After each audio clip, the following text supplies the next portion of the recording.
Friends, இன்றைக்கி நம்ம சேனலில் கேஷ்யூ பாதாம் குல்ஃபி எப்படி பண்ணுறதுன்னு பார்க்க போகிறோம். வீடியோக்குள்ளே போகிறதுக்கு முன்னாடி மறக்காமல் நம்ம சேனலை சப்ஸ்கிரைப் பண்ணிக்கோங்க. பக்கத்தில் இருக்க பெல் ஐக்கானை கிளிக் பண்ணிக்கோங்க. அதில் ஆல்ங்கிற ஆப்ஷனை செலக்ட் பண்ணிக்கோங்க. இப்போது தேவையான பொருட்கள்லாம் என்னென்னு பார்த்துடலாம். 1/2 கப் பாதாம் எடுத்து வச்சுருக்கேன், 1/2 கப் முந்திரி எடுத்து வச்சுருக்கேன், 1 கப் சுகர் எடுத்து வச்சுருக்கேன், 1 டீஸ்பூன் ஏலக்காய் தூள் எடுத்து வச்சுருக்கேன். இப்போது நம்ம பாதாம் அப்புறம் முந்திரியை ஒரு மிக்ஸி ஜாரில் போட்டு கோர்ஸாக கிரைண்ட் பண்ணி எடுத்து வச்சுக்கணும். இப்போ நான் சொன்ன இன்க்ரீடியன்ட்ஸ் எல்லாமே 1 லிட்டர் அளவு பாலுக்கு சரியாக இருக்கும். அடுப்பில் கடாய் வச்சு 1 லிட்டர் அளவுக்கு பால் சேர்த்துருக்குறேன். பால் சேர்த்ததுக்கப்புறமா நம்ம அதை நல்லா காய விடணும். குல்ஃபி செய்கிறதுக்கு நல்லா ஃபுல் ஃபேட் மில்காக வாங்கிக்குவோங்க. சாதாரணமாக நம்ம யூஸ் பண்ணுற பாலை விட ஃபுல் ஃபேட் மில்க் யூஸ் பண்ணோம்னா குல்ஃபி நல்லா க்ரீமியாக நல்ல டேஸ்டியாக வரும். அதுக்காக தான். இப்போ பாலை நம்ம கொதிக்க விடலாம். இப்போ பாருங்கள், பால் நல்லா பொங்கி வந்துடுச்சு. பால் பொங்க ஆரம்பித்ததுக்கப்புறமா நம்ம கரண்டி வச்சு அதை நல்லா மிக்ஸ் பண்ணி கொடுத்துக்கிட்டே இருக்கணும். கைவிடாமல் மிக்ஸ் பண்ணிக்கிட்டே இருக்கணும்.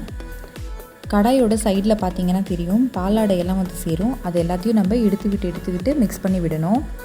இந்த மாதிரி பண்ணும்போது பால் நல்லா திக்காக க்ரீமியாக நல்லா டேஸ்டியாக வரும்.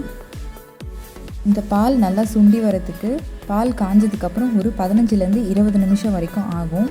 நம்ம பொறுமையாக அதை கிளறி விட்டுட்டே இருக்கணும். நம்ம வீட்டிலையே குல்ஃபி, ஐஸ்கிரீம்ஸ் இதெல்லாம் நம்ம செஞ்சு வச்சிட்டோம்னா நம்ம தேவைப்படும் போது நம்ம எடுத்துக்கலாம். நமக்கு தேவையான அளவு குவான்டிட்டி நம்ம செஞ்சு எடுத்து வச்சுக்கலாம். குழந்தைங்களும் ரொம்ப விரும்பி சாப்பிடுவாங்க.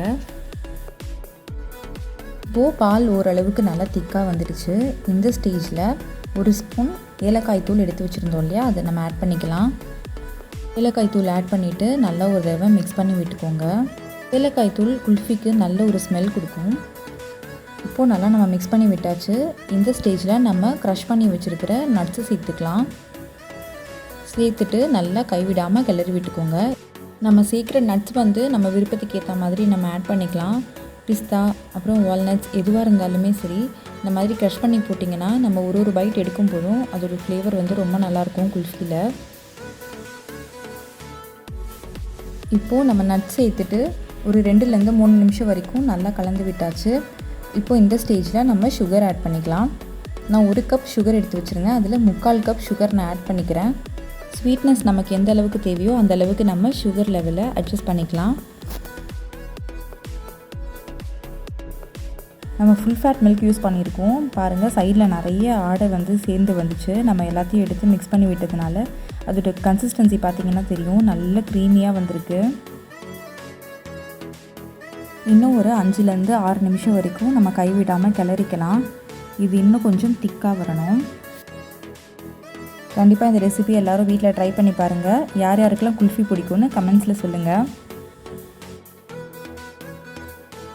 இப்போது பால் நல்லா திக்காகி வந்துடுச்சு. இதுதான் கரெக்டான கன்சிஸ்டன்சி. ஸ்டவ் ஆஃப் பண்ணிக்கலாம்.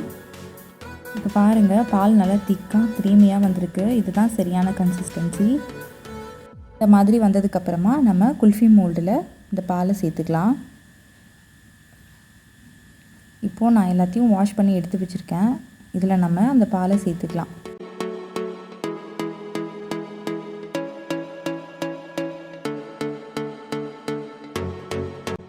பாலை ஃபுல்லாக ஃபில் பண்ணக்கூடாது. ஒரு 3/4 வாசி வர வரைக்கும் நம்ம ஃபில் பண்ணி எடுத்துக்கலாம்.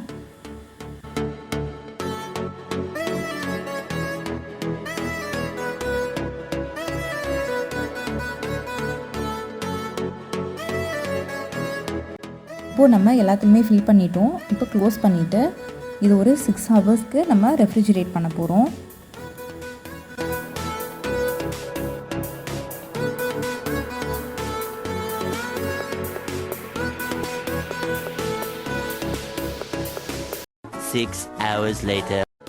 இப்போ 6 மணி நேரத்துக்கு அப்புறமா குல்ஃபி நான் எடுத்துகிட்டு வந்திருக்கேன்.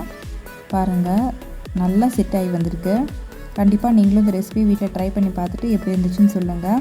வீடியோ பிடிச்சிருந்தா உங்களுக்கு யூஸ்ஃபுல்லாக இருக்கும்னு தோணுச்சுன்னா லைக் பண்ணுங்கள், ஃப்ரெண்ட்ஸ் அண்ட் ஃபேமிலியோட ஷேர் பண்ணுங்கள். மறக்காமல் நம்ம சேனலுக்கு சப்ஸ்கிரைப் பண்ணிவிடுங்க.